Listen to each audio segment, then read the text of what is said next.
All right. I'd like to start off by saying Barakatah Yahweh, Barakatah Yahweh Shai, Barakatah Yahweh, Ba'ashem Yahweh Shai, Ba'ashem Rakha HaKodash. All right. Welcome to another live lesson.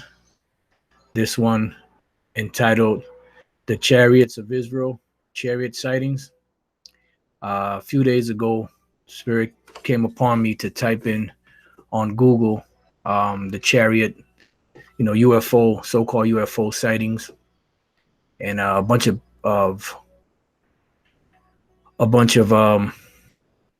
what you call this came up. A bunch of sites came up. Hey, Shalom, Dimash. A bunch of sites came up, and I didn't I didn't take a look at any of them at the time.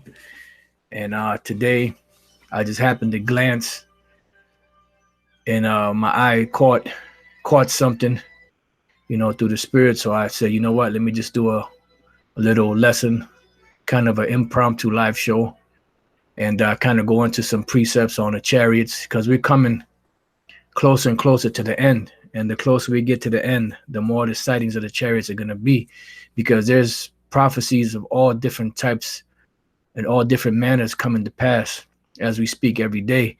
And one of the things that are going to come to pass is these so-called UFO sightings, which are the chariots of Israel, which are the so-called UFOs, which are is the salvation of the nation of Israel. And whenever I go into this topic, I like to, just go and reference these different chariots in paintings, ancient paintings. As you can see here, not sure how good you can see it. They used to be able to let you, this thing is starting to get whacker and whacker. Used to be able to click on the actual, they would have an image here. You could click on the image and it would show you a bigger one, but whatever. But you can see here there's a chariot in the painting, same as here. These are two chariots. These are vehicles that are flying in the air, even though they got them whitewashed, but they knew that they were actual chariots, as you can see here, and that the angels flew on these chariots. And there's more and more sightings of them coming to pass every day, and it says here in Luke 21 and 25, it says, and there shall be signs in the sun and in the moon. There you got your lunar eclipses, you have the solar eclipses, you have different signs that are happening. And in the stars, you have a lot of different things happening. The stars lining up, so to speak, signifying the end of this devil. Shalom to the Akim on the come aboard, signifying the end of this devil's kingdom. It says, and upon earth distress of nations, and that is causing distress of these nations, because they're being distressed, because they're being oppressed. They don't have enough food to eat. Esau's taking their lands, pushing them into corners. And also these different calamities that are coming upon the earth, such as so-called natural disasters, that are created by Yahweh Ba'ashem Yahweh Shai. It says, with perplexity, the sea and the waves thereof roaring. Now, there was a precept that had just came to mind. Oh, right here, Salakia. Just bear me 1 second. Got to write them things down or get it quick. Jeremiah 10:2. Thus saith the Lord, learn not the way of the heathen, and be not dismayed at the signs of heaven, for the heathen are dismayed at them. Now, this is dealing with these natural disasters that the Lord creates, and it's also dealing with the sightings of these so-called UFOs, which are the chariots of the Lord. And I like I said, I typed in on Google UFO sightings, and it came up with a bunch of different sightings. And what I want to do is I just want to go to this one. Well, before I go to that one, let me get another precept. Just bear with me 1 second. Let me just grab another precept real quick. This is the book of Exodus. I know there's one in Exodus where there was a division that the Lord caused between Israel and the Egyptians, and that was the actual chariots. But I'm not sure exactly where that's at. I really would like to get that one, but I don't know exactly offhand where it is. I mean, if any of you brothers know where it is, if you don't mind grabbing it up, it would be greatly appreciated. But this is Exodus 40 and 34. Then a cloud covered the tent of the congregation, which is a gigantic chariot, and the glory of the Lord filled the tabernacle. And Moses was not able to enter into the tent of the congregation because the cloud abode thereon. So it was glorious, but to these people out here, it's going to be a hell of a sight to see. They're not going to be expecting it. And the glory of the Lord filled the tabernacle. And when the cloud was taken up, this cloud is also a chariot. It tells you that, in the book of Psalms. Let me get that real quick. And then I'll jump right back. This is Psalms 104. Psalms 104 and 4. Who maketh his angels spirits, his ministers a flaming fire. I'm sorry. The third verse. Who layeth the beams of his chambers in the waters, who maketh the clouds his chariot, who walketh upon the wings of the wind. So the clouds is not talking about an actual cloud. It's talking about these chariots that the Lord rides upon, the angels ride upon. Okay. So going back here, Exodus 40 and 36. And when the cloud was taken up, oh shit, GMS feed the flock. Exodus 14 and 20, and they came between the camp of the Egyptians and the camp of Israel, and there was a cloud and darkness to them, but it gave light by night to these, so that the one came not near. The water, brother, the water. Yeah, that's beautiful. And the reason why I wanted to go there before I read on there, because like I said, it just caught my eye. This is on Wikipedia. It says list of reported UFO sightings. It says this is a partial list of sightings of alleged unidentified flying objects, which they not unidentifiable. We know what they are, including reports of close encounters and abductions. And they're going to put it as doubt. And that's why I said alleged, so that the people will be like, that's just some make-believe stuff. But we know, according to the scripture, that they're real. Now it says 2nd millennium BC. It gives you dates, names, city, country, description, right? It says circa 1440 BC, which is around the time when we came out of Egypt. It was roughly around, this is probably off maybe about 50 years or so, but it's close. Fiery discs, Lower Egypt, ancient Egypt. According to the disputed Told papyrus, the scribes of the pharaoh Tutmosis III reported that fiery discs were encountered floating over the skies. Why? Because that was a time when the Lord was going to deliver us from Egypt, and these vehicles, they appeared, and like the brother put, it part when we were running from the Egyptians, the Lord used the chariots to part between Israel and the Egyptians, so that was just one that I wanted to bring out, because when I read that, I thought about the scripture but I didn't know exactly where it was at, but the brother found it. Brother Demashipat, Wisdom of Solomon 5 and 2. When they see it, they shall be troubled with terrible fear, and shall be amazed at the strangeness of his salvation, so far beyond all that they look for.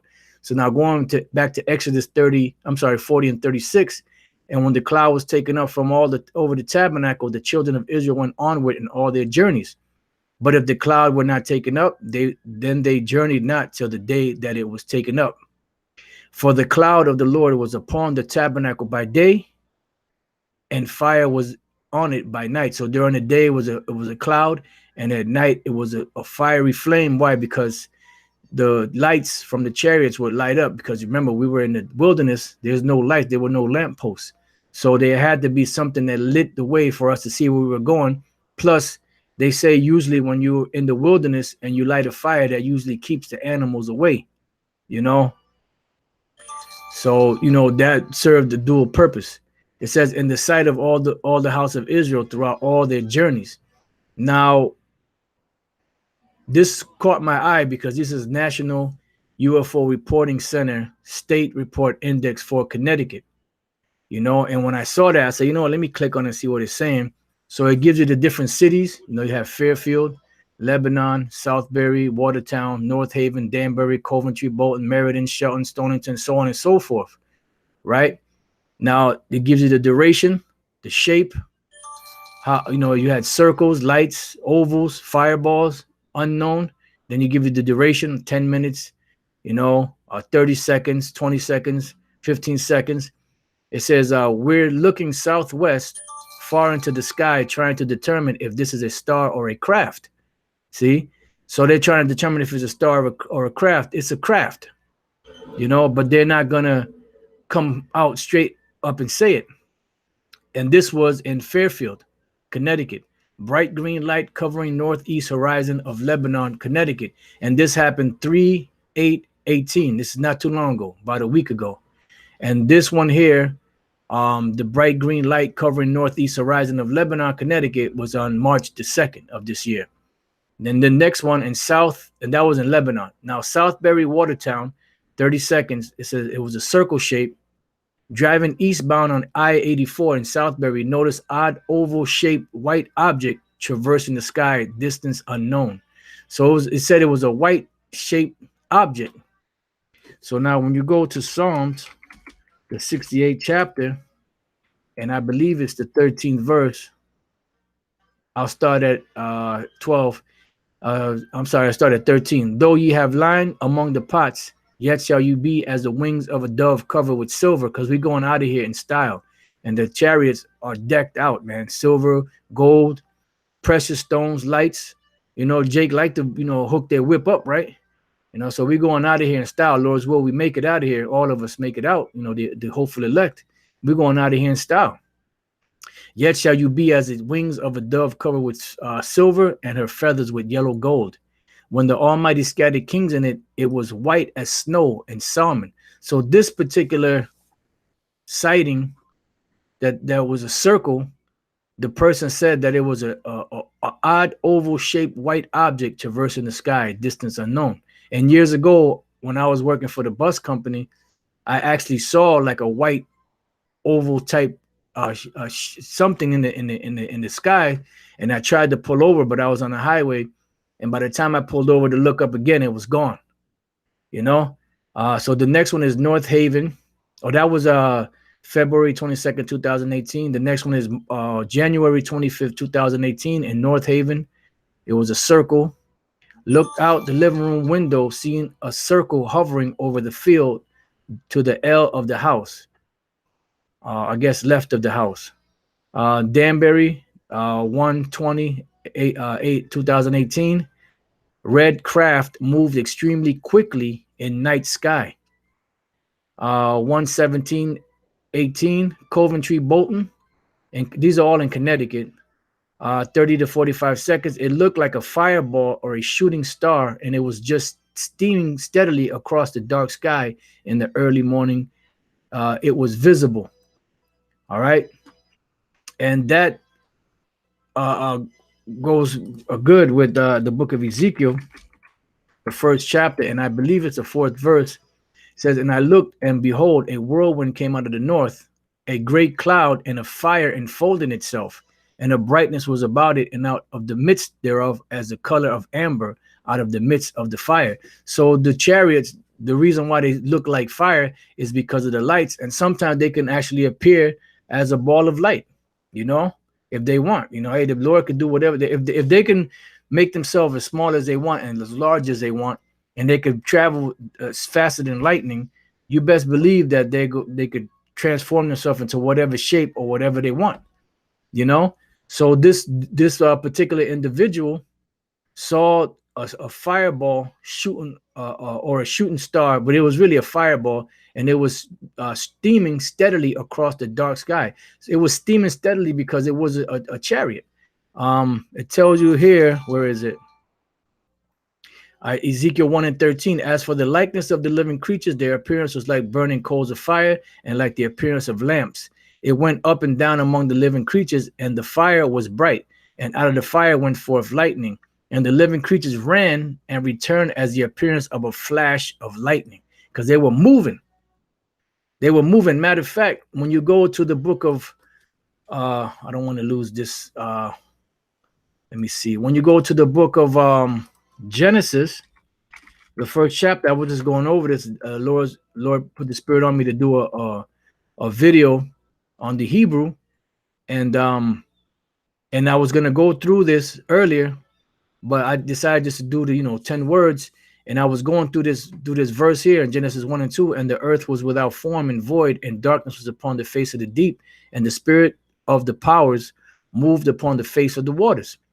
So you got Waha Aratiza, Hayatha, Thahawa, Bahawa, Wa Kashak, Ail, Panya, Tahawam, Wa Racha, right here. Wa Racha, Wa is and Racha is spirit. And spirit, Alahayim, of the angels, Marakapath, hovered, Ail Panya, upon the face, Hamayim, the waters.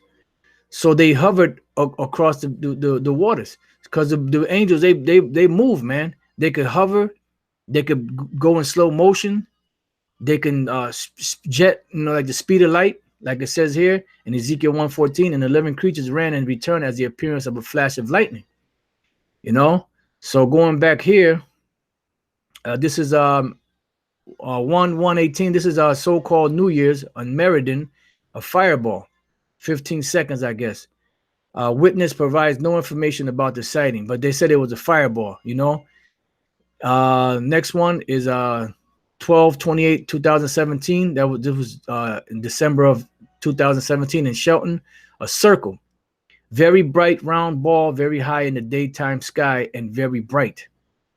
Another one in 12/27/17, Stonington, on Pequot Trail, approaching intersection of Farm Home Road, and was distracted by a very bright greenish yellow light.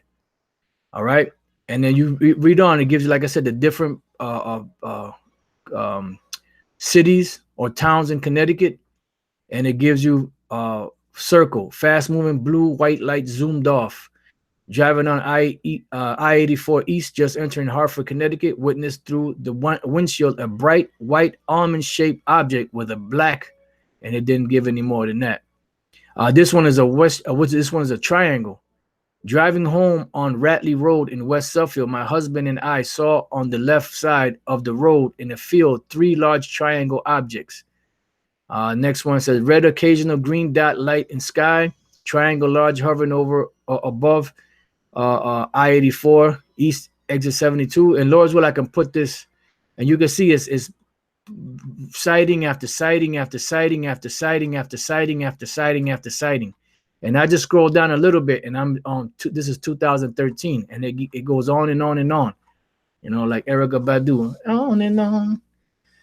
So Lord's will, I could put this on, in the description box. This is another site called UFO Sightings Daily, and it just gives you March 12, 2018, UFO seen heading out to the ocean over Texas, and to show you a picture of it. It looks like a fireball. And then we read in Ezekiel, the first chapter, there was a fire enfolded in it. Now sometimes it could just actually be a fire, or sometimes it could be the lights from the chariots. This is another one saying, I think this is the same one. There's one here. This is Sugarloaf Hill, Brazil, and they down in South America, Central America, and in the so-called Mexico, and them Latin-speaking territories, they see a lot of chariots. Puerto Rico, they see a lot of chariots, and you can see it hovering over the city here. There you go. And then to the average person that doesn't know about this is going to be strange, which brings Isaiah 28:21. For the Lord shall rise up as in Mount Perazim, he shall be wroth as in the valley of Gibeon, that he may do his work, his strange work, and bring to pass his act, his strange act. So it is going to be a strange act. Let me just get this and bring it up. First Kings, I think it's First Kings or Second Kings. Second Kings. I just want to get it, since it came to mind, just bring it up.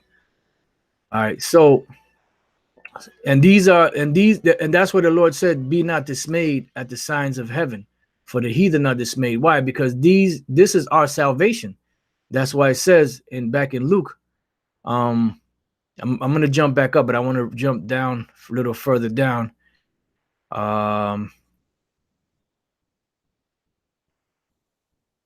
Just be right here, 28th verse. And when these things begin to come to pass, then look up and lift up your heads, for your redemption draweth nigh. So we're supposed to be happy about these things because this is our redemption, you know. And then it's no coincidence that they have the chariots all in these different paintings and pictures that go back, you know, they date back. We just read earlier that there was an actual uh, recording of Tutmosis scribes that described the fiery disc, you know, that was hovering over Egypt, you know, or fiery discs with an S, you know, and this coincides close enough with the deliverance out of Egypt, you know. So it's no coincidence, you know. All these things that, you know, are coming to pass because we're getting closer and closer to getting out of here, and these sightings are going to keep manifesting more and more. All right, so going back to Luke, let me jump back up. Luke 21:26. Men's hearts failing them for fear and for looking after those things which are coming on the earth, for the powers of heaven shall be shaken. Why? Because Esau's power structure is going to be taken down. They're going down. You know, their time is up. Their limit is finished. Their rulership, you know, has been broken, as it says or as it states in the book of Isaiah. And it's heavy because Apostle Tar just went through this, and he just did a lesson on Isaiah 14 in the Hebrew. Isaiah 14:3. Now, when we getting ready to be delivered, which our deliverance is coming through the chariots, one of the things that we would be doing was cursing this devil out. It says Isaiah 14:3, and it shall come to pass in the day that the Lord Yahweh Bashem Shai shall give thee rest from thy sorrow and from thy fear and from the hard bondage wherein thou was made to serve. So when the Lord is about to deliver us from this captivity, it says that thou shalt take up this proverb against the king of Babylon and say, how have the oppressors ceased, the golden city ceased. That's why we're out there prophesying against America and how it's going to go down according to the prophecies of Yahweh Bashem Yahushai, and wanting the people to get themselves together, the Israelites to get themselves together and not to take this chip, because that's all part of the destruction of Esau. It says the Lord Yahweh Bashem Yahushai had broken the staff of the wicked. So the Most High is the one that snapped that staff and the scepter of the ruler. So their shit, their stock is going way down, and our stock is going to be going way up. There was another precept that came to mind, but it kind of escaped me right now. The scepter of the rulers. Okay, yep. Psalms 75:5. It says, lift not up your horn on high, speak now with the stiff neck. For promotion cometh neither from the east, nor from the west, nor from the south. But the Most High is a judge. He putteth down one and setteth up another. And it's Esau's time to go down. Why? Because Esau is the end of the world. So going back to Luke 21:27, and then shall they see the Son of Man coming in a cloud with power and great glory, which is what? In the chariots. It says, and when these things begin to come to pass, then look up and lift your heads, for your redemption draweth nigh. And that's what we're waiting for. And the more of these signs we see, we know the closer and closer we're getting to getting out of here. All right. 2 Kings 2:9. And it came to pass when they were gone over that Elijah said unto Elisha, ask what I shall do for thee before I be taken away from thee. And Elisha said, I pray thee, let a double portion of thy spirit be upon me. And he said, thou hast asked a hard thing. Nevertheless, if thou see me when I am taken from thee, it shall be so unto thee, but if not, it shall not be so. And it came to pass, as they still went on and talked, that behold, there appeared a chariot of fire and horses of fire, and parted them asunder. This is what Esau calls the so-called tractor beam. And I just wanted to go back to Exodus 14 because the brother put it up. He put the main part of the precept. I forget what verse it was, but serve the Egyptian. Moses said, fear not.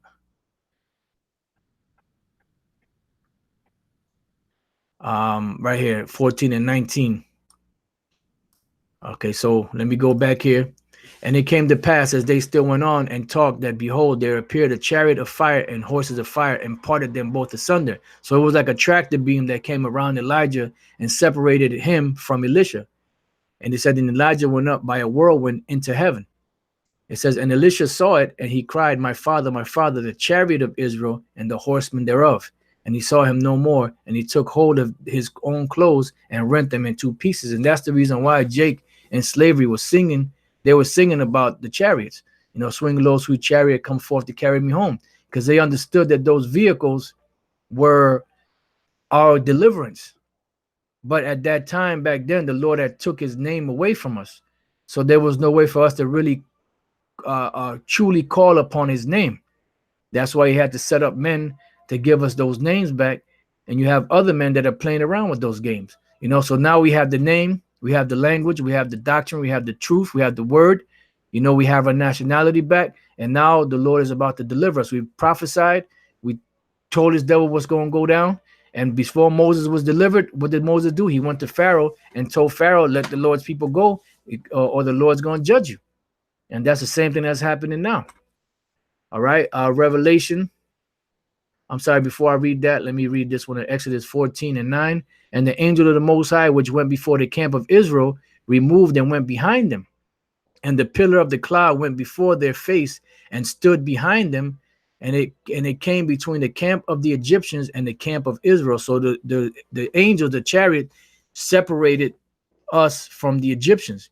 And there was a cloud and darkness to them, but it gave light by night to these, so that the one came not near the other all the night. So it's going to be heavy, because it's going to be the same thing in this time. You know, these chariots are coming to deliver us, and it's going to be spectacular, man. It's going to be more spectacular than Egypt, you know. And like I said, we went through the different sightings. You know, this is just in Connecticut. You know, these are just different sightings in Connecticut. Right now, I'm up to 2011, started from 2018, you know. Then you have this site here that gives you different sightings. You have this list here, list of reported UFO sightings in Wikipedia. And I didn't even look through this one. You know, the first one just happened to catch my eye, you know. So, you know, pretty much, you know, this has just been a short lesson. The Chariots of Israel, chariot sightings. You know, there's going to be a lot more of these sightings coming. You know, they were in these different paintings in the past. Why? Because they knew that the chariots actually exist. You know, and Esau is trying his best to try and hide these things, because he knows that this is no good for him. This is no good for him. As you see right here, a chariot with a beam. You know, he knows that this is his end. This is the end of him. Matter of fact, I'll leave you with this precept in the book of Zechariah, the 5th chapter, and I started the first verse. Then I turned and lifted up my eyes and looked, and behold, a flying roll, you know, a so-called flying saucer, a chariot, you know, the chariots of Israel, the clouds of Israel. And he said unto me, what seest thou? And I answered, I see a flying roll, the length thereof is 20 cubits, and the breadth thereof 10 cubits. Then said he unto me, this is the curse that goeth forth over the face of the whole earth. For everyone that stealeth shall be cut off as on this side to it, according to it, and everyone that sweareth shall be cut off as on that side according to it. So the Lord is going to destroy these devils with these chariots. I will bring it forth, saith the Lord of hosts, and it shall enter into the house of the thief. And it's going to deliver the elect of Israel, and it's going to destroy these devils. And into the house of him that sweareth falsely by my name, and it shall remain in the midst of this house, and shall consume it with the timber thereof and the stones thereof. Because as it says in 2 Peter, the 3rd chapter, that the Lord is going to melt this place with fervent heat. You know, so it's fervent heat that's coming to this place to kick Esau in the ass once and for all, and show him what it is to be bullied. You know, he likes to bully people and drop bombs on them, and you know, use his technology and his power, you know, to make people afraid. Well, guess what? The Most High is going to terrify this devil, because it tells you in 2 Ezra 13 that they're going to be afraid, but yet there's fight. Why? Because the Most High is going to put the spirit upon them to fight. You know, because the Most High wants them to think that they're going to be able to defeat, and they're going to get their ass kicked with both feet up in their ass. All right. So with that, hope you brothers have been edified. Like I said, I'll post these in the description box, Lord's will, if I remember. And that way, if you brothers, you know, want, you know, you can look up, you know, look into some of these. You know, maybe you might want to do your own little video. Maybe you might find some other stuff. You know, you may want to do videos on it. So with that, you know, I'm gonna say shalom.